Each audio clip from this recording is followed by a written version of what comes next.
Hey YouTube, Mark Kaufman here, and today I want to show you a special Victorinox knife, and that is the Director. Now this is a Victorinox knife from the 1960s, and a lot of you have been actually asking me, how do I gauge how old my Victorinox knife is? Well, I have to give a few shout outs. Hobie on YouTube, he has wonderful videos that describe and show vintage knives from Victorinox. While also, if you go and check out Swiss Army Dan's videos, he has a lot of older knives and he gives a lot of dates out. Now, how did they get their dates? Well, a lot of it is research, and I've had to do a little bit of my own, but quite a bit of it can actually be found on SacWiki. It's very helpful, but it's not as descriptive as I actually would like. So you do have to buy a few books, you do have to do a little bit of research, and you have to find a few channels that know something about these knives. So that is where I got a lot of my knowledge from. And this here is the Victorinox Broker. One of the defining aspects of this knife and how I know how old it is it actually has this black carbon leaf spring, and this is a single leaf spring here. And this spring, actually, I have found that it's pretty reliable. It's a little weak, but I have to say it is a very interesting system as compared to the more modern system that we have for these knives. And let me show you one as I try to get this thing open. So this is a executive, and you can see that it has that double leaf spring.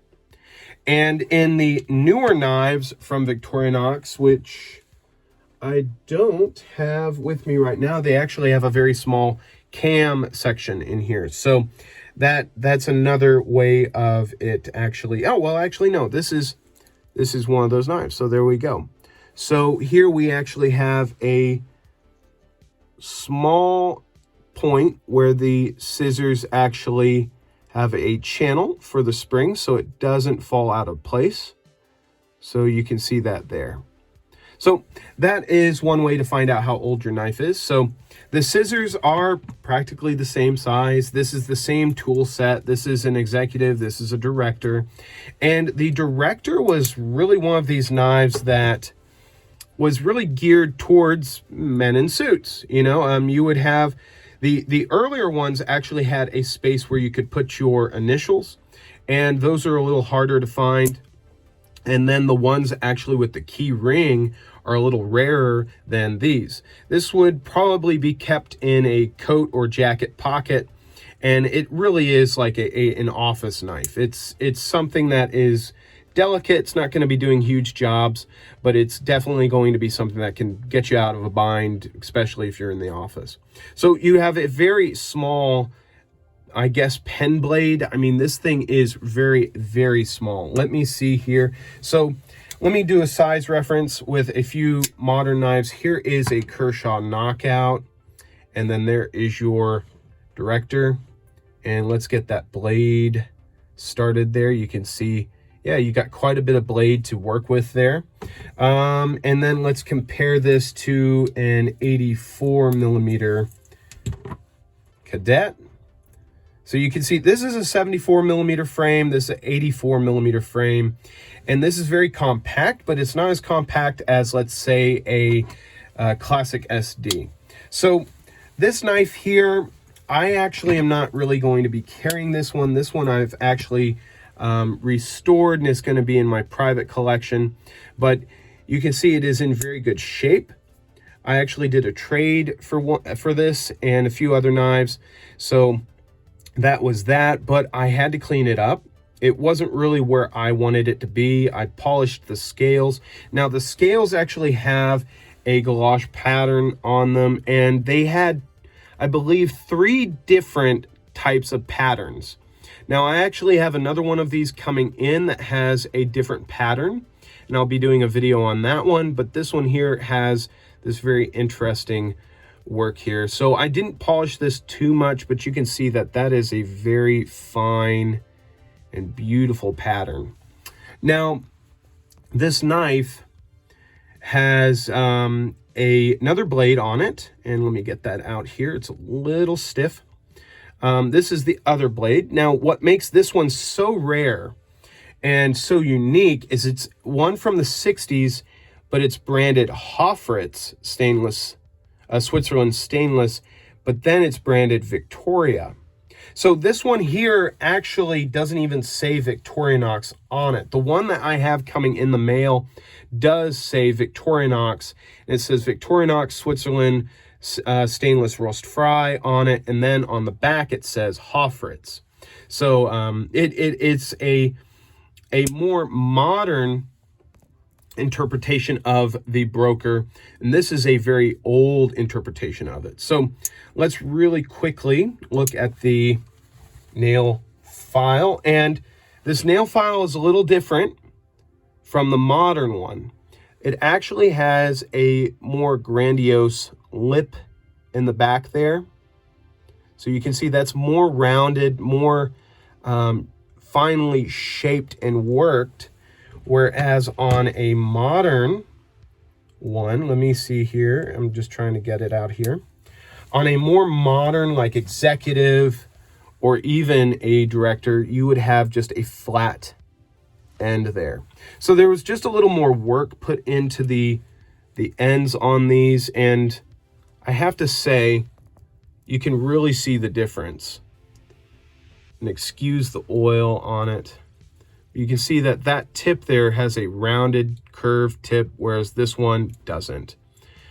Now what's interesting is that you still have a very fine point, but it's even finer on the older model. Now let's compare the nail files. They're essentially the same, but I believe the one on the director is a little more finely machined, and I believe the teeth are actually a little deeper than the executive. You can see the cuts are a little more defined on the director than it is on the executive. So I think the tools on this one were a little more finely put together and finished. The spring on these tools are fantastic. You can just hear it. I mean, it's very, very snappy. Let me try and get the scissors out. The spring tension and walk and talk on this is fantastic. Very, very responsive. We have the orange peeler. Orange peeler is in very good shape. You have a flathead screwdriver there. Now, when it actually comes to the orange peeler, I've actually found that the orange peeler is practically the same. I don't think there's really a difference. There is a difference, however, in the finishing. Later ones were a little more polished. Older ones had a little more of a stone wash, and then even earlier ones than this one actually had a high polished finish to them, a very high polished finish.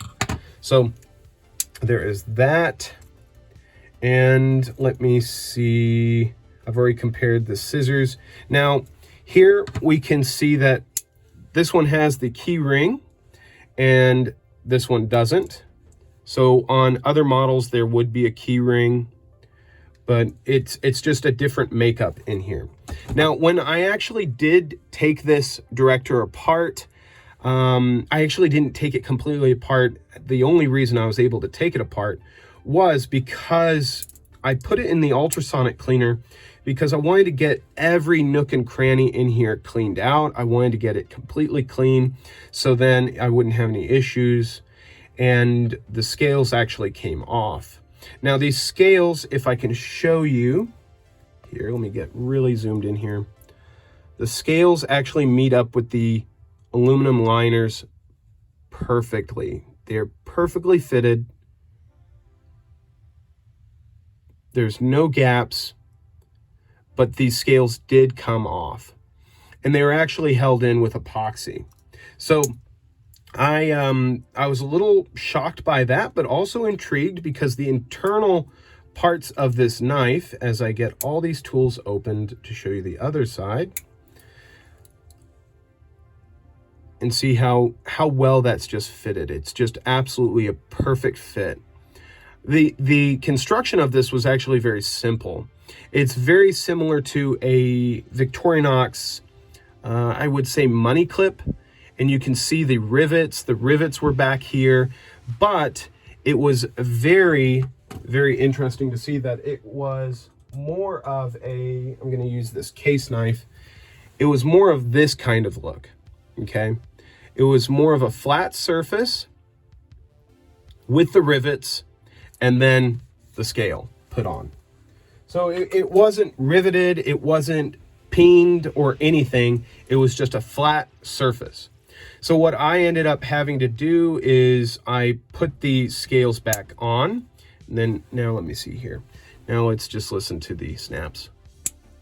Good walk and talk on all of these tools. Let me see, how am I going to do this? Let's just close them both. Very good walk and talk on this thing.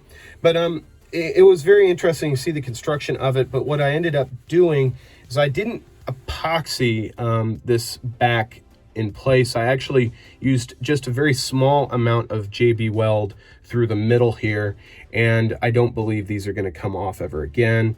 It's unfortunate that they did come off, but the thing is I don't want them to come off at all, just because this is going to be a collector's piece for me. This is going to be something I put in a display case, or maybe even in a special display where all the tools are actually opened. But this thing is very, very rare. I find these to be very hard to find in very good condition. I don't know why Victorinox stopped making this one. I mean, they, as far as I know, are still making the Executive, but the Executive has, I believe the 74mm range has been discontinued though, as of this year. You'd probably have to call Victorinox and check with them on that, but it's very unfortunate because I think they could do a lot with this. They could make this a very high-end representation of what they can do. They could probably put solid gold scales on here, solid silver. They could probably even do some more different kind of engravings on here.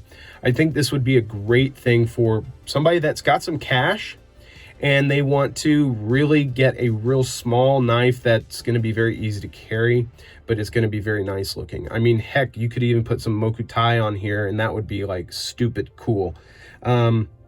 But yeah, this is the Victorinox Director. It is something that I am very blessed to have in my collection, but I have to say they're very hard to find, especially in this condition. I mean, this condition here, I would probably say this is almost near mint.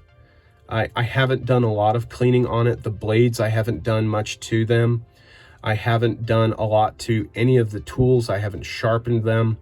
These knives are going to be very hard to find, especially when it comes down to a Victoria signed model.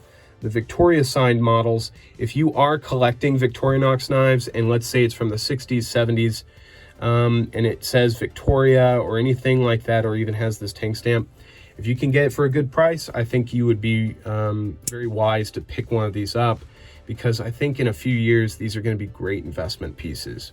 So thank you guys so much again for checking out my YouTube. I wanted to just show you the Victorinox Director. There's only a few videos on YouTube of this knife, and I wanted to give a representation of what this knife is, what you should expect, what condition you should look for, a little bit of history behind it. And I just wanted to give people a reference of what this actually looks like in the metal, because there's only, I think, only one or two videos that actually show this knife, and I have to say they're a little low quality if you ask me. And for me personally, I wanted to give out a high quality video so somebody can use it for reference if they've found one of these, and let's say they're trying to find if it's in good condition or not. I think this is a good representation of that. So thank you guys again for joining me. I know this was a little bit of a long one, but I had a lot to talk about and to compare. So till the next one, I will talk to you guys later. Bye-bye.